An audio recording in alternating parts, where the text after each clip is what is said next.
numbers. So one of the thoughts I had with that is, so if you say your weight and being healthy in the numbers, you talked about, I was gonna pull, because I know I have that here for you, so I might have seen them online, and I know because I had sent them to you that one time, of the outline here. Here is the cholesterol numbers from the most recent time, and then there's the previous ones, okay? So, when you talk about getting those numbers better and your weight, how do you envision that happening? I don't know. I think they kind of run hand in hand. Okay. So I do need to eat better, I guess. Okay. And exercise. Okay. So you see it as, if you ate better and exercise, do you, and I agree, both of those would be helpful. When you think about the options, is there any other options like medication and stuff that you see as a game changer, I don't for you?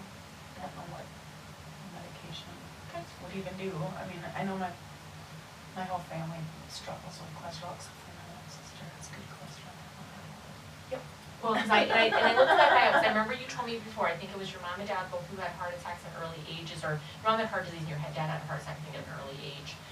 So some of the tools we have to kind of calculate your heart risk. So people tell me to look at the numbers, what does it mean? You kind of said, so I can be around for my daughters and be around for people, is, you know, why does this matter besides the numbers? Well, we look at it to understand what your risk is for a heart attack or stroke based on that. I tell people, though, it's a numbers game, and it never discounts that, exactly what you said, trying to eat a healthier diet and exercising, that will always help, and that will always make a difference. But for some people, sometimes they have genes that are playing a role, some things that they inherited, and we can't change that. Because we can't change our age, we can't change our gender in regards of this, of how that influences it.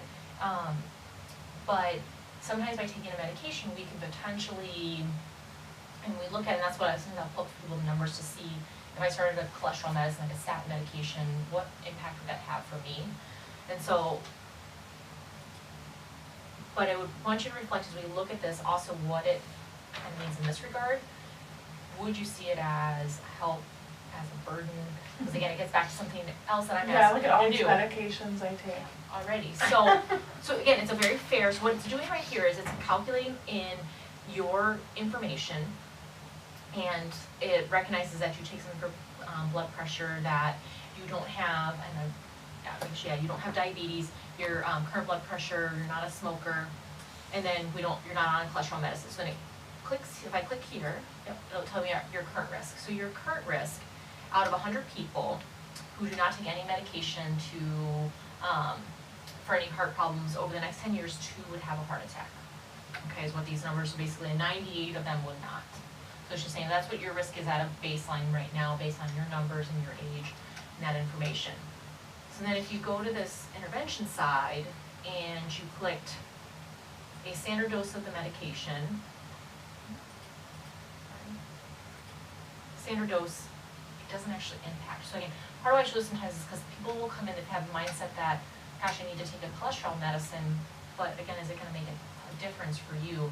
Like in your case, if you do the high dose one, so if we give you, the recommendations now are kind of the standard dose of the medication or a high dose. If we gave a high dose of the medication, what it says is over 10 years, 1 person will still have a heart attack who takes that medication. Okay, so it's out of 100 people.